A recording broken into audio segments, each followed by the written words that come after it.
Hey there, everybody. Welcome back to another episode of the Build Your Copywriting Business podcast. Hey there, Kate. Hello, hello. Hello. Okay, guys, let's talk about pages. About. About pages. Yes. The about pages, as you probably know, on a website are where they talk about the company, or are on our websites there we talk about ourselves. But the problem is a lot of people do these pages, or I should say write these pages, not well. I don't want to say badly. No judgment, but not as well as they could be. Or should be. Because these should are one of the most frequently visited pages on a website, probably after a homepage. That's a great place to start, actually. Yeah, to dig into why this page is so important.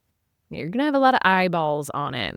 Like I said, you can, obviously from industry to industry, literally client to client, where they get their most traffic is going to vary. But on a very broad speaking basis, the about page is typically the most visited page after a homepage. Why?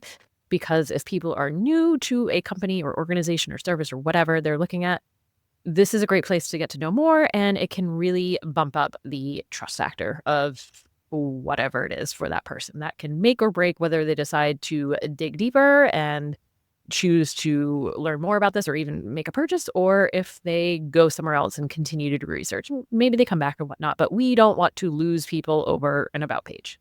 Mm-hmm. So what we want to do is craft an about page that, yes, increases that know, like, and trust factor, but there's a very specific way of doing that. The mistake I think that a lot of people make is they make their it's ironic, and our students know that we kind of laugh at this basically anytime we have a coaching call, but the idea that the about page, about me, about us, is not actually about you. It's about, as a copywriter, it's about what you can do for your clients. When it's a company, it's about how that company helps their clients, how that company serves their clients, how that company goes about doing business, what is the position that they occupy in the world. It's the big mistake that a lot of people make is they turn it on themselves. Mm-hmm. And how they do all of those things better or differently than their competitors, which is, and same thing for us. How are we as copywriters serving our clients better or differently or in a very unique way than other copywriters? Why us versus someone else? And same thing with any of your clients. They certainly have competitors. I can't think off the top of my head an organization or business that has absolutely zero. I'm sure there's one. I'm sure someone can tell me what that is. Comment. I don't know. It's a big if world, you can come Kate. up with one. It is a very big world. Yeah. So everyone has competitors of some kind, or maybe indirect competitors too. So what is going to set them apart from another option? Mm-hmm. Because people have a lot of options. Yes, exactly. And Think that's about all the something mayo you do in the need grocery to. store. The mayo that we're going with mayo. Let's go mayo. That's The condiment aisle is very overwhelming in the United States. It is, especially the mayo for Kate, apparently. It's a real conundrum. The mayo conundrum. Yeah. No, I get that. One of the first things that you have to do is get really clear and talk to your client about this, because they should know this. And if they don't, then this is an important service to ask them this question. What sets them apart from their competition? What are their, because maybe there are multiples, what are their differentiators? What makes them better than their competition? What makes them different than their competition? What sets them apart? Mm-hmm. And this can be a great place to really showcase the personality of a brand. What is their whole vibe? What do they stand for? Whatnot? And I do want to say too, you might see this in different places. So if you're out in the world getting examples of about pages, which definitely do. If you're writing an about page, I think it's always great to look at different companies unrelated to your client, unrelated if you're writing it for yourself, unrelated to copywriting. Don't even look necessarily at other copywriters about pages, but look at what other brands of any kind are doing, because you'll get ideas for different sections and things that different topics to talk about. Because I think one of the mistakes copywriters fall into for any sort of, frankly, project, but particularly websites, is thinking that there is one perfect structure for how you would set up an about page. And just like anything, there is no perfect, that's why we don't have templates, right? Because it's a starting point, maybe, but every single project, you're going to start with a creative brief, because you need to know what the goal of this page is for this particular client. What are the types of information that they want to feature? Some companies might have values that they want to highlight. Some might not. Some might have teams. Some might not. Um, but all that's to say is keep your mind open. I think we get too stuck and focused on wanting it to be perfect and follow a set order, and it has to be this set way, and get inspiration from all sorts of areas. You could look at Coca-Cola's about page. You could look at I used to sort of coaching call yesterday. Kirby something. They sell benches and trashes for like parks and dog park things. And who knows what's their about page look like? Look at all kinds of B2B, B2C, tech, healthcare, name the industry, and you'll just find different ways that this is approached. And that can give you just so many elements to add to your toolbox of what you can kind of reach for in a given moment that might solve for your particular creative brief and your client and your situation. Yeah.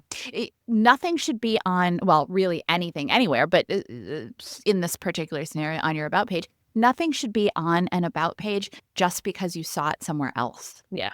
It has to have a purpose. Sometimes it'll be like, well, we have to have team photos on our about page. Well, not necessarily. Is there a reason Why? that you want to highlight members of your team? Now, maybe one of those reasons is, well, yeah, we're a very personal team. We're a very friendly team. They're going to be working with us directly. So we want people to see our faces in advance.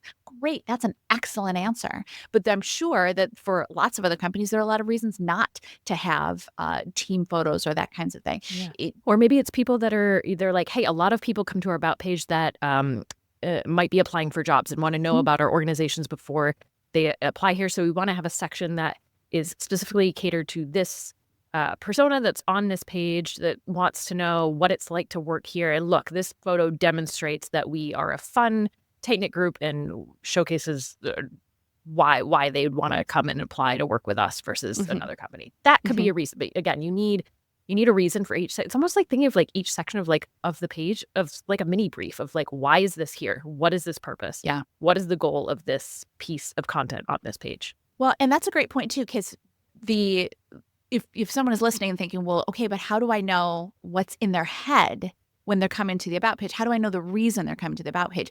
The best way to figure that out is by figuring out where they go next. And your client should be able to tell you that by looking at their analytics. Again, it can be a little hard to tell where people came from before they got to a page. But if you see, for example, if someone goes from the about page and then goes to a purchase page, okay, they're going to the about page just to verify that it's a real company. It's the kind of company they want to purchase from. Then they go to, a product page, I guess what I mean to say.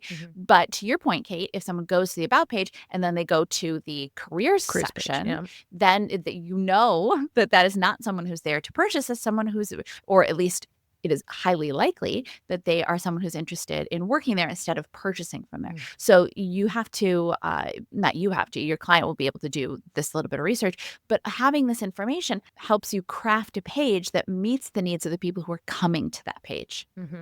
And just a side note, this page might be called a few different things too. If you are looking around for examples, it might be about us, about our team. Yep. Who we are. All sorts of different ways to do it. Exactly. Another thing to think about is we're talking about the idea of okay, if I'm crafting this towards someone who's interested in either working for the company or even just I want to purchase from a company that I feel good about.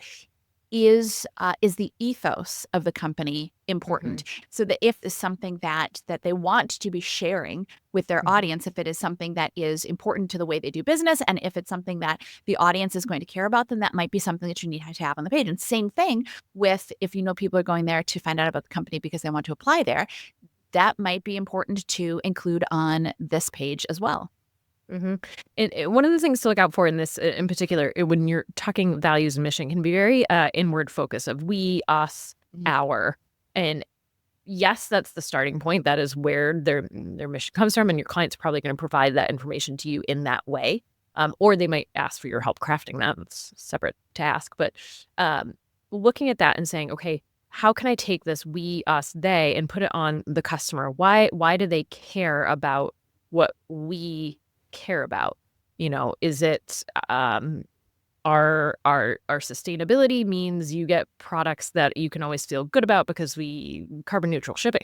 Clearly writing off the top of my head, but that idea of like, here's why you should care about this, and here's why why these values might matter to you, and here's how it presents in whatever the product service offer that we're presenting to you.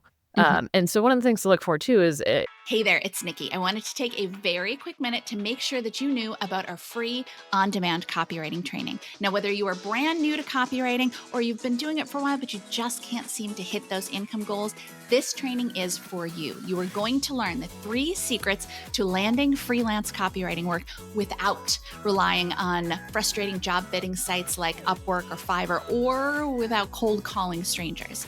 And if you've watched any of the student success stories on this channel, and if you haven't yet, check them out. This is the exact same training that they all started with.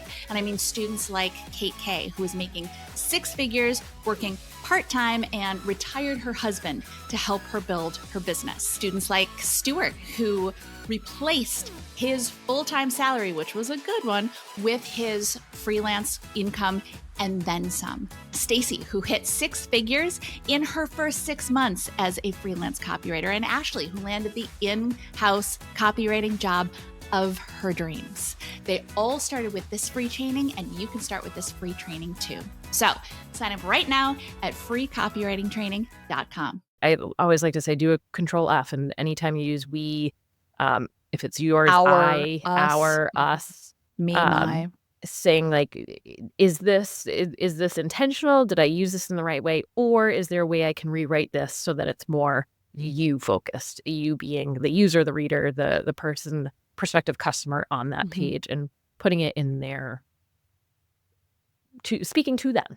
Yeah. But I mean, it all comes back to benefit to consumer again, right? Like it's one thing to say, we do this, but what are they going to get out of the things that you do and the way that you exist? When I say you, I mean, you're the company if you're writing for a company.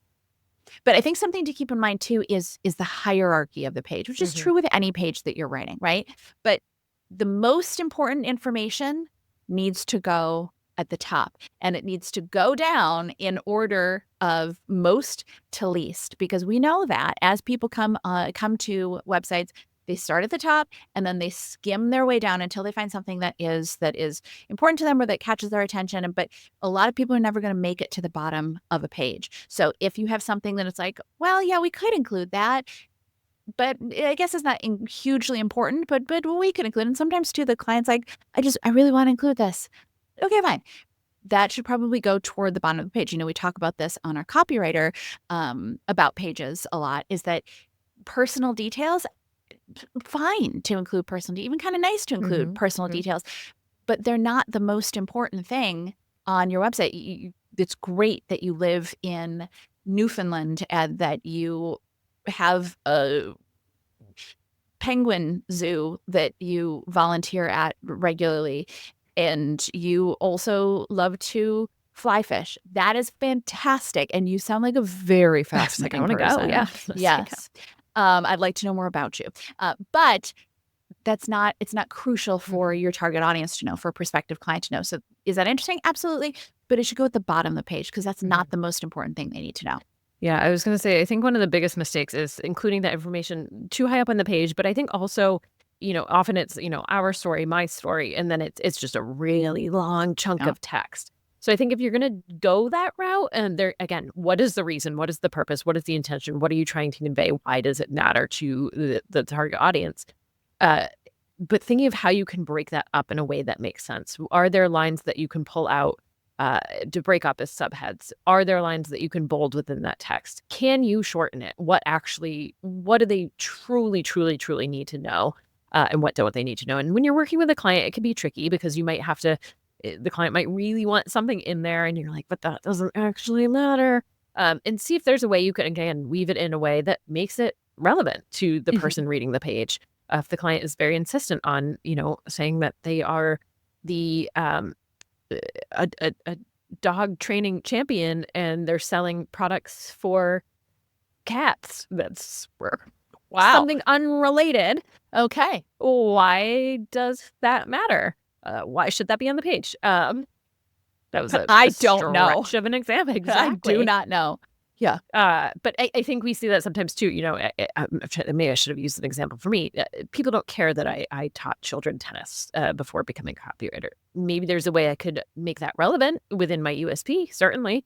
Uh, but just saying that on the page isn't going to be helpful if I don't make it relevant to my prospective client of why that Exactly. matters. It's just a good reminder that we need to be, oh, I need to find a better way of saying ruthless, but you need to be ruthless when it comes to what words and what messages you include in any piece of copy. There's no room for anything if it does not have a purpose. And I actually want to quickly circle back to subheads. Just a reminder too that yes, subheads are great for breaking up your copy, but they need to the subhead itself needs to serve a purpose besides just breaking up copy. The subhead needs to give people an idea of what is coming in the copy below it. Why So should you they can't just read anything else? Exactly. Because the subhead, it serves the purpose of allowing people to skim through the page, getting a sense for the information that's on the page. And then if they come to a subhead where they go, oh, I want to know more about this, then they read the body copy. I think a big mistake I see a lot is subheads that don't really mean anything, or they just call it, I pull that out as a subhead because that's an important line. Okay, but that's not what a subhead is for. You could bold that, but a subhead is something that's going to give you a sense of what's coming in the copy that comes after it. And some other elements that you might consider to put on an about page, if there are awards that the company has received for some reason. And this is an opportunity to dig in. Is it, overarching awards for the company? And why does that matter? Do you need to put any more context around that of why the customer should care? Did they win an award for a specific product? And maybe that's on this page, and then you link off to the product page. Think about each piece of content that you're putting on the about page, and really any website or any web page that you're writing. What is the purpose of each section, and where do we want people to go? Is there something that we want them to do? Is there an action we want them to take? I think homepages and about pages typically, have multiple different elements and can send people different places. And so if you think about it as a user's coming from wherever they're coming, they're kind of exploring this website, and it's kind of the start of their journey in a way, because they're coming to these very high level pages. And how do we get them deeper? How do we get them where they need to go to get the information that they need? And again, we said at the beginning of analytics of if your client can kind of, hey, here's where people often go after this, or if they do have any information of where they're coming in terms of if people are coming from search and what they're searching to get to these pages, you might have a better idea of these people and what they need. But certainly there's going to be times where, hey, here's a couple of different people that are our target audience. What are their needs, and are there different needs, and how do we then get them further into a page? Because the goal is to have them not leave that page. Obviously, if the website, let them not leave the website. Exactly. Yes. Thank you. Yeah. We want them to leave the about page eventually. We don't want them stuck there. Same with the homepage, quite frankly. I feel like the homepage, unless it's a one page site, obviously there's a lot of variability in websites and what this can look like. Again, why we don't want to use templates. But thinking of the need of what's going on. How do we, if the goal ultimately is your client has one main offer, how do we get them to that offer? How do we get them in compelling ways to this? If they have multiple, does it make sense to feature any of that on this about page? It may or may not, quite frankly. But again, are there relevant blog posts and pieces of content that make sense to pull in? It might be press releases on the about page of like, here's this accolade that we were in the news for, and here's why you should care. So lots of, again, I think the best way to get all of these different types of elements that are possible, because there's so many possibilities for what you can include. And again, that's going to be dictated by your client in the brief and what this project is intended to do. But if you want to come to the table with ideas, which you want to do that, take a look around and look at about pages and make yourself a list, a Google Doc that's, about pages elements, about the team, values, mission, awards, accolades, our story. Have all the different elements that are possible, so that when you are faced with this project, you say, okay, here's all the types of things that I could possibly include. Does it make sense for this project? Does it make sense for this client? And go from there. Yeah. And then I think the only thing that I want to just tag on, even though maybe it probably should go without saying, but I'm going to say it anyway, Yes. is to make sure that this page also reflects the company's brand and the company's brand voice and their tone. You know, every page on a website should sound consistent. One shouldn't sound different from other ones. But at the same time, too, if a company is whimsical or clever, or the other side of it, very straightforward and very, very Professional and buttoned up. professional, button up. Thank you. That should be, you should get that sense on the website as well. You know, if a company can't just say like, we're whimsical and fun, but all of their copy is like, we do this and we do this. And if they are whimsical and fun, then that has to come through in their copy. And the same thing with if they're very professional and buttoned up, then that has to come through in their copy as well. So just making sure to back up the style of the company in the way that you're writing this page and all of the pages. Okay, so there you have it. Some things to think through, probably for your own About Me page on your website, but certainly when it comes to doing about pages for your clients. They're such important pages, and they can be such great projects to work on as well, and really give you a sense of your client, and also a really great opportunity to impress your client and really knock it out of the park, create something fantastic. So with that, we will catch you all in the next episode. Bye, everybody. Like what you heard? Hit subscribe so you never miss a video.